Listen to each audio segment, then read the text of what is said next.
Pingod to, ma'am, Your Honors. Sa inyong affidavit, nakasulat dito, Mr. Chair, na sa paragraph 30, I confirm that there was a quota and reward system. So may quota and reward system. Ano po itong quota and quota system at ang reward system, Mr. Chair? Dalawa yon, Your Honor, Your Honors, Mr. Chair. Pag-quota at saka reward.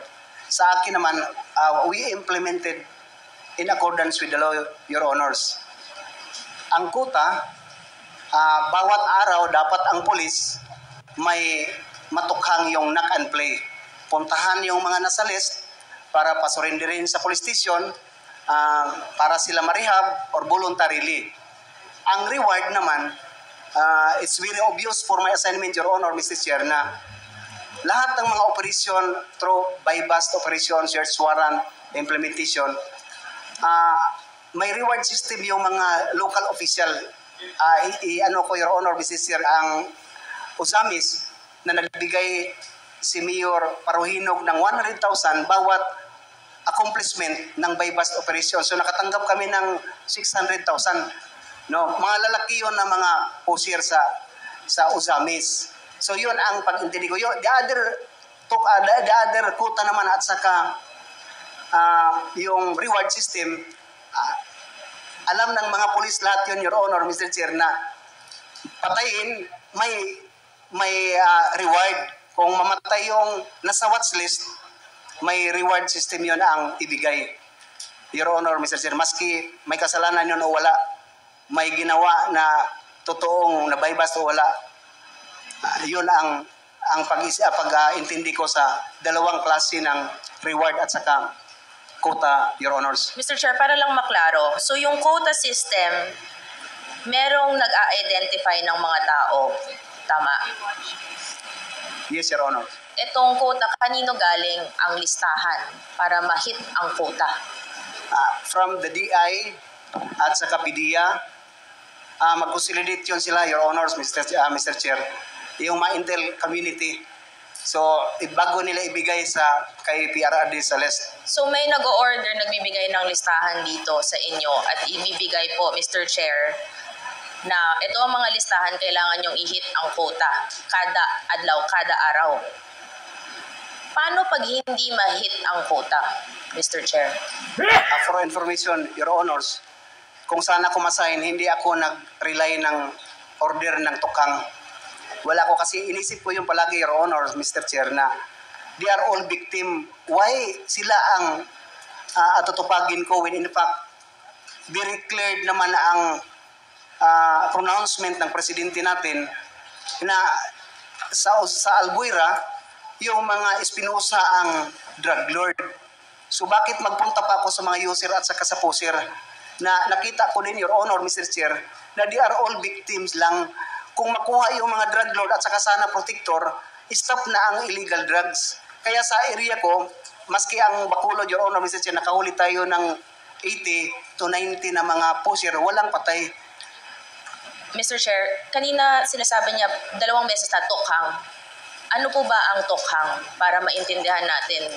Kasi parang standard po ang sa inyo, kami po, hindi namin alam ano po ba ang tokhang. Sorry, Your Honor. Can you shorten your reply to the query of the members, Colonel Espinido? Yes, please proceed. Mr. Chair. Tokhang, that means knock and play. Parang inak mo yung bahay, tapos ito din sa quota po, Mr. Chair. So yung quota na sinabi nyo sa affidavit nyo na may 50 to 100 per day, sinabi nyo din po dito na pupunta kayo kasi yung alam nyo, sa paragraph 30, we had to knock on the doors of 50 to 100 households suspected of drug use or pushing. Ito ang operation na tinatawag nyong tokhang sa loob. Yes, Your So Honor. kakatok kayo, tapos ano po yung proseso nito, Mr. Chair? Your Honors, sabihan sila na nasa list kayo, so magpunta kayo sa police station para ma-clear yung pangalan mo, instructionan ka na going to rehabilitate. Yun ang instruction sa... So, kayo po ang pupunta sa bahay, kakatok, ano to, in the guise of voluntary surrender or pupunta sa estasyon? Voluntary surrender, Your Honors. Tapos, hindi dadaan to ng korte, Mr. Chair? Diretsong rehab? Hindi, Your Honors. Tama po ba ang proseso na to? Ako kasi, abogado ko, alam ko dapat may due process dito pag may mga nahuhuling ganito. Sa akin, Your Honors, kasi alam nyo naman yung mga junior officer, they are all obedient sa instruction pamtaas. May legal counsel kami, mga pulis, na akala namin yung pagdating sa baba, talagang hinimas na yun na maging legal ang trabaho. But again and again, sinabi ko sa akin stasyon, hindi ako nag-implement ng tukhang. So, pero standard na to sa iba. Kung hindi sa inyo, alam nyo po, standard to na alam ng iba na ang operation na to, kakatok, kukunin, rehab, walang dadaan na ibang proseso, kayo ang magdedetermine po nito. Yes, Your Honor, standard yan. Na may nag-o-order galing sa higher ups. Yes, Your Honors. And then, itong reward system naman, sinabi po, Mr. Chair, na under an operation, nakukuha ang reward. Right after sa accomplishment, Your Honors. Ano ang accomplishment? Ano ang meaning ng accomplishment? Ano ang goal? Sa akin, sa stasyon, yung nahuli mo, na-bypass, din na-implement mo yung search warrant, na-filean mo ng complaint yung mga subject, suspected person. So, may buy-bust operations, may search warrant. Dun sa affidavit nyo, mga 2 beses kasi na nangyari dito sa yung sa Albuera, may search warrant, pumasok Mr. Chair, sila with the search warrant on illegal possession of firearms, tapos yung nag-search, biglang namatay itong si Mayor Espinosa. Sa Osamis din, itong mataas na syndicat na drug lord na si Parahinog, pumasok din na may search warrant through the guise of illegal possession of firearms. Pagpasok, namatay din po. Itong pagkukuha ng search warrant, alam ko po kasi, di ba pupunta po kayo sa judge, at pag pumunta kayo sa judge, may witness yan at may present para mag-grant ang search warrant. Pero parang sinasabi po, Mr. Chair, na itong search warrant kasama sa operations ng reward system. So may formula po ba to para mag-grant agad ang search warrant on the guise of illegal firearms? Papasok, may makikita, tapos may mamamatay? Hindi naman, Your Honor, Mr. Chair. Ang kaugalian, for my experience, pag makita ng judge naman na may probable yung witnesses, deponent, na talagang nandyan may illegal items sa area, sa kung saan naka-indicate yung search warrant, yung affidavit ng deponent at saka applicant na team leader, mag-release ng issue ng search warrant or warrant of arrest ang judge. Doon na, Your Honors, Mr. Chair, sa pag-implement mo na, kung ano ang mga pamaraan naman ang gawin mo as long as you are in accordance with the POP Standard Operating Procedure ng PNP, Your Honors. So itong search warrant, sinusundan naman. Yung mga witness na to, saan po galing? Ang sa Albuera, for your information, Your Honors, hindi ako ang applicant ng search warrant, ang province. Joint lang yon. Ang sa Osamis naman, hindi din ako ang applicant, ang CIDG. So ang CIDG ba ang pumapasok to search? Since sila naman ang applicant. Joint with us, Your Honor, Mr. Chair, bakit? Kami ang may alam sa area. Yung CIDG, nagpunta lang doon para mag-verify, validate, to confirm na mayroon talagang illegal yung isang subject person. Din sa pagpasok, Your Honor, Mr. Chair, because alam na ng lahat na fully armed ang grupo ni Paruhino. Itong reward system na to, naging standard to throughout the country? Sa pagkakaalam ko, Your Honors, yes. Paano mo nalaman to? May mga kausap ka bang iba na ganito din? Pinag-uusapan nyo? Ano ang sistema nyo dyan? Ganito din ba sa inyo? Very known naman yun, Your Honors. Very known within... Within the PNP. Okay. Standard siya. Hanggang ngayon ba? Alam niyo po ba kung... Hindi ko na alam, Your Honor, sa ngayon. Okay. Presente. Sorry, Your Honor. So, dito, no, nakasulat dito sa inyong affidavit, no, na kasama sa reward system na may mga LGUs na nagbibigay ng rewards. Tama po ba? Yes, Your Honors. And sinabi niyong legitimate naman ang pag-receive ng mga awards sa may voluntary surrender sa grupo niyo. Tama, dahil may LGUs. Paki-explain lang po, bakit kailangan Actually, itong reward system, bakit kailangan, Mr. Chair, ng reward system? Hindi po ba trabaho naman po talaga ng police na hulihin itong mga suspected or nahuhuli sa bypass operations? Bakit kailangan ng reward system? Ba't kailangan din ng LGU pumasok para magbigay ng mga awards na to? Rewards na to? Yes, Your Honors. Ang nangyari kasi sa police, magaling lang mag-take ng order, magbigay ng order, manghuli. Pero hindi magbigay ng allowance or financial to accomplish the mission, Your Honor, in which ang bypass hindi ka ganun kadali, Your Honor, na puntahan mo, hulihin mo. Dapat may pira yung gasolina ng motor, ng police mo, operatives. Kinausap ko yung mga executive, Your Honors, kung saan ako ma-assign, na ganun ang mga mangyari sa atin, Your Honor. So, voluntarily na magsabi sila, Your Honors, na sige, kami ang magbigay ng budget sa inyo para sa reward kung may mahuli. Itong reward, kasama, so kung ma-hit mo yung quota mo, may reward ka. Kung meron kang ma-eliminate, may reward ka. Iba-iba ang levels nito pag makuha mo ang pag may ma-accomplish ka, iba-iba ang rewards. Sa akin, Your Honors, pag manak mo lang, hindi kasali yon sa reward yung mapuntahan mo lang para katukin mo, mag-surrender. Walang reward yan. Anong mangyayari kapag tumanggi ka? Yun na ang mangyari, Your Honors, i-relieve ka. So, ito po ba ang nangyari sa inyo? Dahil sabi niyo po, hindi niyo po ginagawa. Tumanggi ka po ba? Kaya Mr. Chair, nasa derogatory list ka, biglang nasa high-profile drug list ka. Bakit ganon?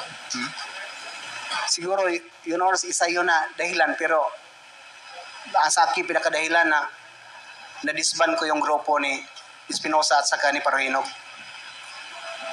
Itong si Espinosa, no? Dahil sinasabi niyo po, Mr. Chair, na si Espinosa po ang dahilan kung bakit hindi, di ba, nasa derogatory list or tinatarget siya.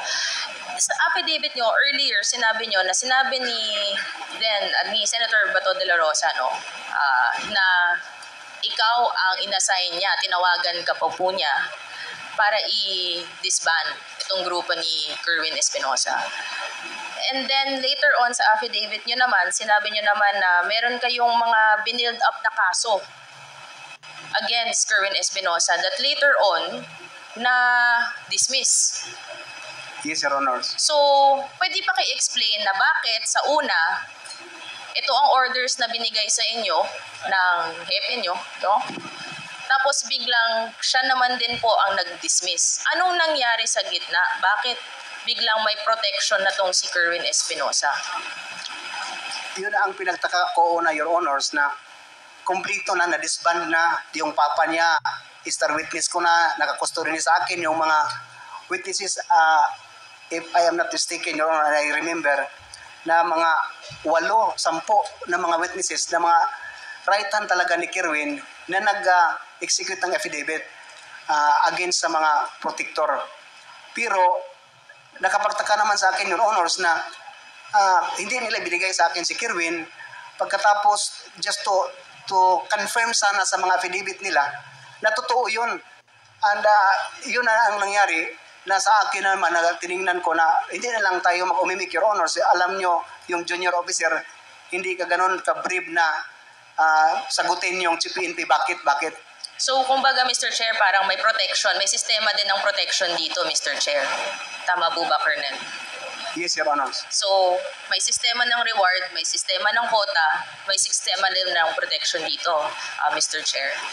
Sa inyong affidavit, Colonel, nakasulat dito na may funding dito sa pagbibigay ng reward dito sa sistema ng reward system. Isa sa mga sinabi nyo earlier, sabi nyo galing may LGU na nagbibigay ng reward. May isa po dito nakasulat na sa affidavit nyo sa STL or Small Town Lottery. Paano po nangyayari yon na ang STL ang nagpopondo sa pagbibigay ng reward system na ating na-establish earlier? Nakilala ko, Your Honors, si Mayor David Navarro, Mayor of Clarin, Misamis Occidental.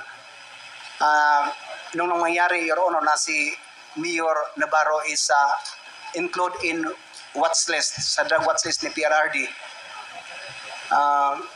Tumawag sa akin personally si Chief PNP Bato de la Rosa at saka si Senator Bongo mismo na nag-declared kay Mayor Navarro. Sabi nila, wag mo nang galawin si Mayor Navarro kasi cleared yan. Wala na yun. Ang sagot ko naman, Your Honors, Sorry, Mr. Chair, iklaro lang natin para malinaw. Itong Mayor Navarro nasa drug list, nasa watch list, Yes, sa Your drug lord siya. yes, Your Honor. And pinigilan po kayo, habulin. Sinabihan na ako, hindi ko alam bakit sinali ako na hindi ko man area ang Clarin. Sinabihan po kayo na huwag niyong galawin. Yes, Your Honors. Itong Mayor Navarro na to na nasa watch list, kasama po ba siya sa mga nag-handle ng mga STL sa area niya? Yes, Your Honors.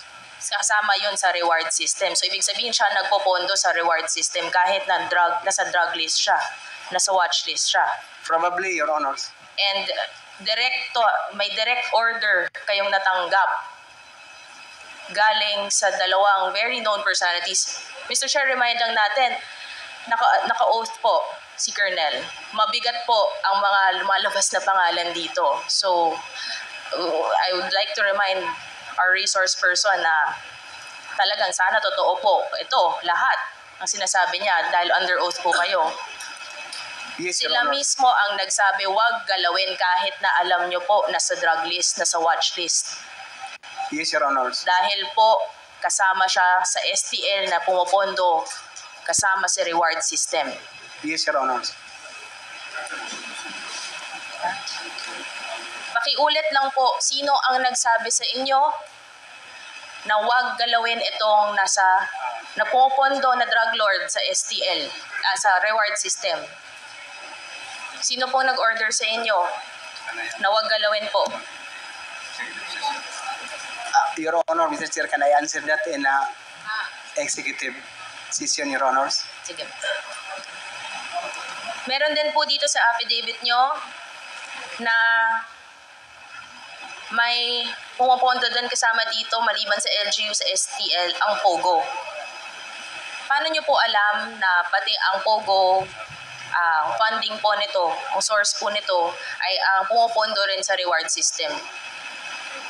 Your Honor, Mr. Chair, nalaman ko na lang nung ininstruksyonan si Mayor Navarro na magpunta kay Espinido para masitol ang problema. So si Mayor Navarro mismo nagsasabi sa akin na magpunta ka man, sir, sa Bacolod. Alam mo na wala nang problema sa mga gastusin kasi lahat ng illegal gambling na natanggap, yun ang gagamitin para sa reward at saka sa illegal drugs na trabahoin ng police. But to tell you, Your Honors, only my police station, hindi lang, ako lang sa lahat ng police station siguro, iwan ko kung mayroon iba, na hindi tumanggap ng STL. Dito po tayo sa POGO. Kasi nakasulat din dito po sa affidavit nyo na ang pumapondo din sa reward system na to ay mga POGO, galing sa POGO. Yun ang narinig ko kay Mayor Navarro. Siya Your mismo Honors. ang nagsabi sa inyo, Mr. Chair, na hindi lang STL, pati ang POGO ang pupondo dito.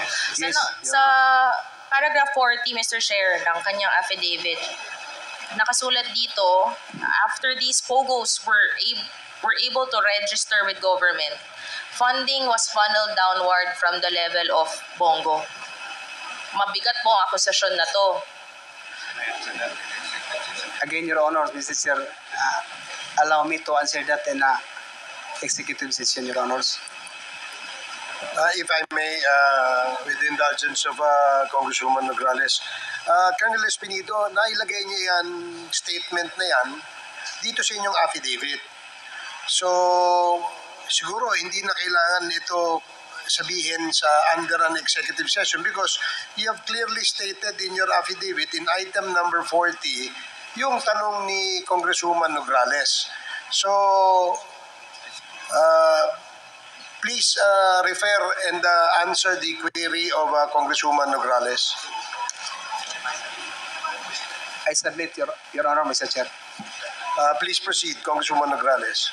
So, you confirm po, Colonel, na itong POGO may basbas at may orders ng pagpopondo dito sa reward system na galing sa POGO sa pinangalanan nyo po dito sa paragraph 40 na tama po ba? Ito po ang ngayon na senador natin, Senador Bongo. That's the information I received from Mayor Navarro, Your Honors. From Mayor, okay. And meron din dito nakasulat na intelligence funds din ang pumupondo sa reward system na sinabi niyo sa affidavit niyo. Paano niyo naman po alam na galing din po sa intelligence funds? Yun ang mostly na marinig natin, Your Honor, sa amin mga pulis na pagkukunan para sa mga fund ng mga reward system, Your Honors. Itong si Kerwin Espinosa, babalik ko lang. Sa tingin niyo po ba, Mr. Chair, na ito biglang ayan, na protektahan, kasama din po ba siya? All this and corroborate your statements. Tama po ba, Mr. Yes, Chair? Your Honors. Meron din AIDG. Kasama po. Tama po. Yes, Your Honors. And itong mga LGUs and itong mga POGO entities na na-establish naman po natin ang mukhang galing dito ang pondo ng reward system, ang pumupondo sa reward system. Pwede mo bang mabigay sa amin ng mga listahan? Mga entities siguro na alam nyo or mga LGUs din na alam nyo po?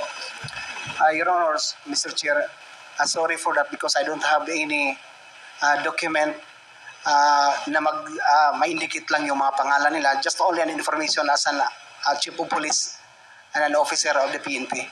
Siguro, Mr. Chair, itong mga bagay na to sa mga list ng bagmen, ang intelligence officers, ang mga POGO entities, ang mga list ng LGUs, of course, to protect later on sa executive session, baka pwede nating makuha ito. Just to protect the names na lalabas, we want to protect these people also, and especially Great Colonel, na ilabas po natin within the executive session, Mr. Chair. So, ito, no, tama, sa pagkaintindi ko po, meron talagang system of reward sa loob. At ang system of reward na to, kung ang pumupondo, ang LGU, ang STL, ang POGO, intelligence funds, at may nag-identify ng mga bagay-bagay na to. At mukhang ang nag-identify sa bagay-bagay na to, sinabi nyo naman sa paragraph 40, si Senator Bongo. Tama po ba ang pagkaintindi ko? The information that I have, Your Honor, Mr. Chair, sa paragraph 40, that is only the information came from Mayor Navarro. But to link Senator Bongo na siya talaga ang galing sa kanya, I don't have, Your Honor, Mr. Chair. At ang sistema naman ng quota sa pagbibigay ng mga orders, no, mukhang at mga protection, sistema ng pag-protect, mukhang may pinipili dito. Sino ang biglang magkakaroon ng search warrant at biglang pag-search mamamatay. At may sistema din na pinoprotektahan, parang katulad nitong ni Kerwin Espinosa na una hinahabol, ngayon pinoprotektahan. At may sistema ng quota, malamang galing to sa orders. May nag-order dito. At ang pinangalanan nyo naman, dito rin sa affidavit nyo, syempre, galing po to sa taas ang hepe nyo. At mukhang ito ang kanina tinanong ni Congressman Joel, no? Na si Senator Bato. Your Honor, Mr. Chair, to qualify the category sa target, hindi ako makapagsabi, Your Honor, here in this Quad Committee na may pinili lang, no, kung ano-ano, as long as Yun lang ang nakikita ko at saka nalaman ko na ganun ang mga pangyayari sa loob ng tukhang. Pero itong lahat, Mr. Chair, confirm lang natin, hindi naman to mangyayari kung walang utos sa mga mas mataas. Yes, Your Honor. At ito ang napangalanan naman natin at nakasulat po dito sa affidavit nyo. Again, under oath po, Mr. Chair, mabigat po ang mga allegations at mabigat po ang mga personalities. Pero you confirm na itong dalawang personalities na nakasulat sa affidavit nyo ay kasama dito sa buong sistema na ating na-establish po ngayon. That is only I've heard information from Mayor Navarro, Your Honors. Yun lang po, Mr. Chair. Maraming salamat. Thank you, Congresswoman Nograles. The next to interpellate is Congressman Bongalon. You're recognized. Thank you, Mr. Chair. Good afternoon sa ating lahat. May I proceed, Mr. Chair? Let's proceed. Thank you. Good afternoon, Colonel Jovis Pinido. Good afternoon, sir. Your Honors. May I ask if you have a copy of your affidavit in your possession? Yes, Your Honor. May I direct your attention on page 6 of your affidavit, particularly on paragraph 30?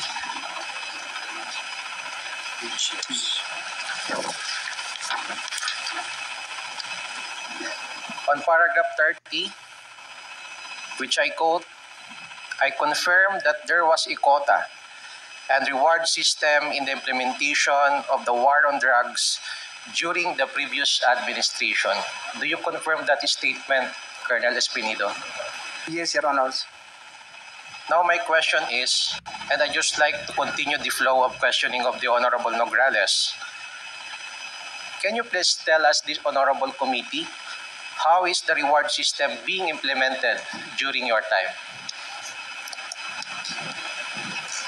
Number one, Your Honors, ang kuta, kung makahuli ka sa estasyon mo ng mga watch list personalities, then nabaybas mo through through implementation of search warrant, doon na ang reward mangyari, Your Honors, in my station as Chief of Police. So aside from that, can you tell us more story on how the reward system is being implemented? Yun lang siguro, Your Honors, because as I've said, reward to refund your financial when you have buy-bust operation, because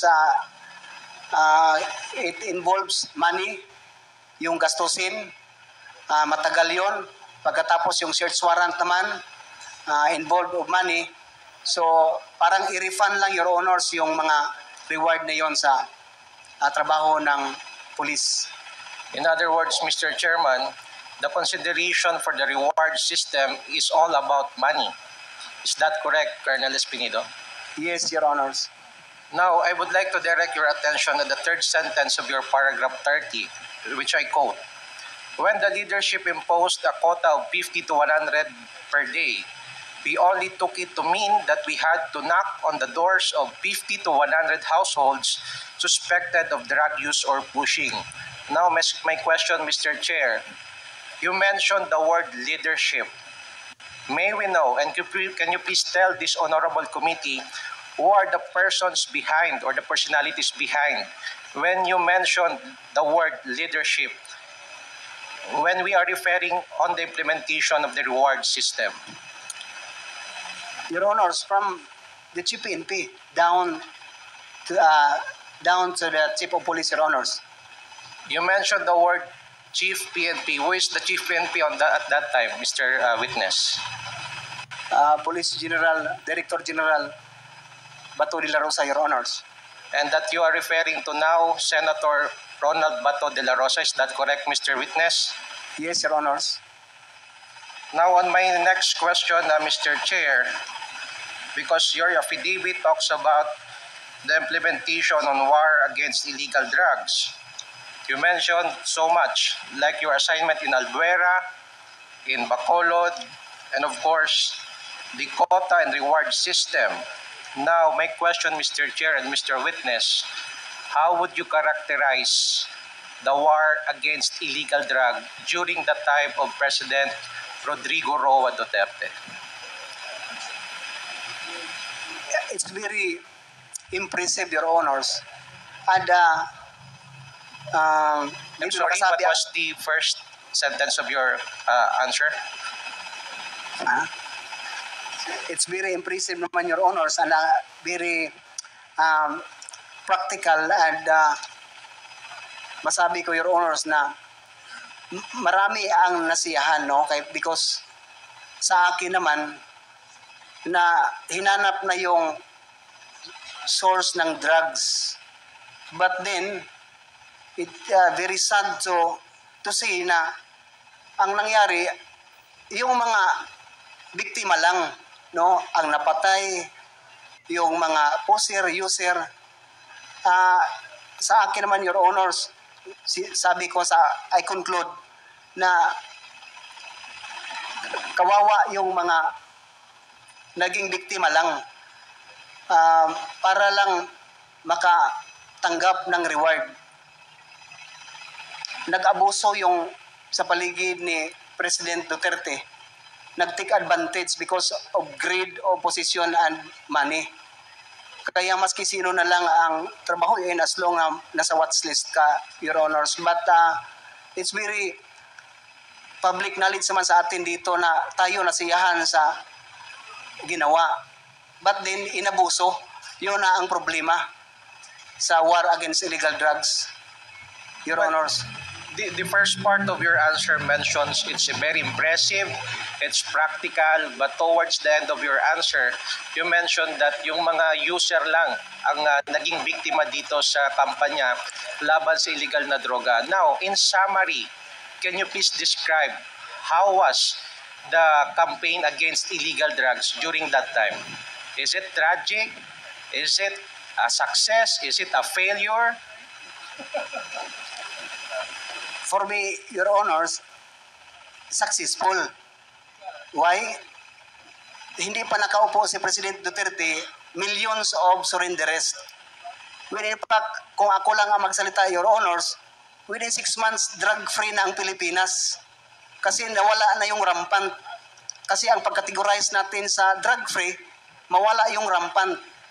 Hindi tayo makapagsabi ng drug-cleared. For that 6 months. Pero yun din, Your Honors, it's very sorry to say that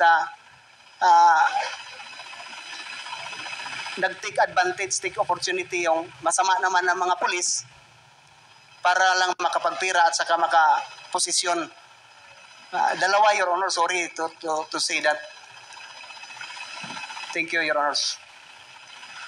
Well, during the height of the implementation of the war against illegal drugs, are you aware that during that time there were protests, violent reactions, or comments that human rights were violated?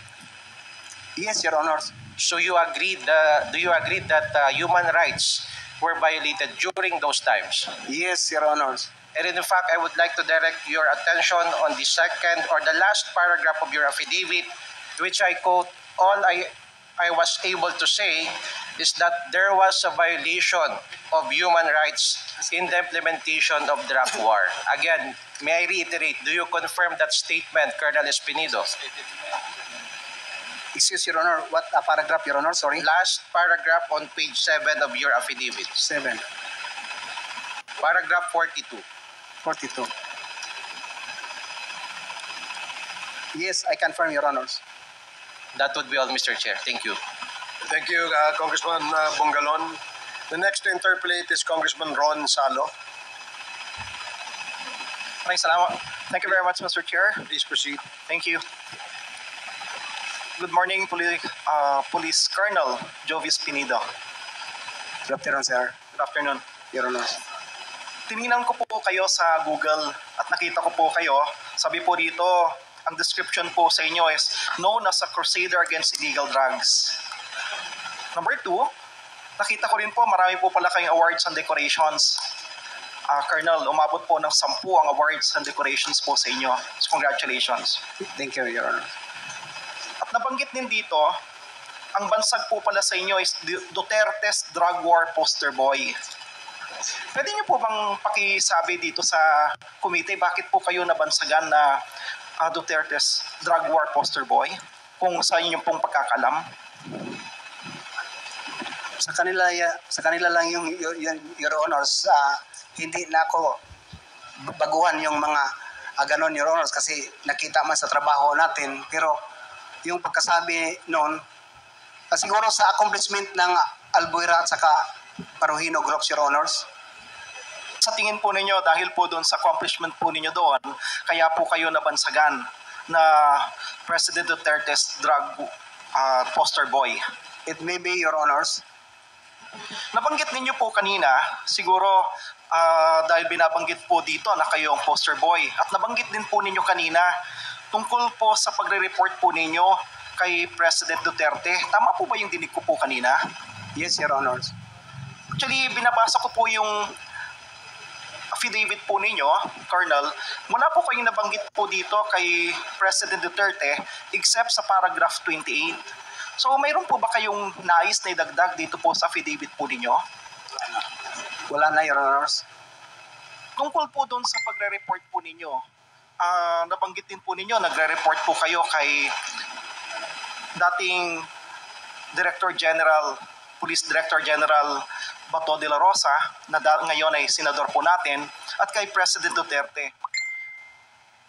Pwede niyo po bang explain po sa amin ano po yung nire-report po ninyo at pangilang beses po kayo na nakapag-report kay President Duterte? After operation, Your Honors, sa Osamis, sa Albuera at saka sa Osamis, Your Honors. Pangilang beses po kayo na na-meet ninyo in person si President Duterte? Mga 4 or 5, Your Honors. Na-meet po ninyo in person? Yes, Your Honors. Kung na-meet po ninyo, nagkaroon din po ba ng pagkakataon na tinawagan din po kayo, kakapareho po ni Senator De La Rosa? No, Your Honors. No. Puro lahat po yun personal na pagkikita? Yes, Your Honors. Sa 4 na 5 beses na pagkikita po ninyo na nakapag-report po kayo, ano po yung pinag-usapan po ninyo? First,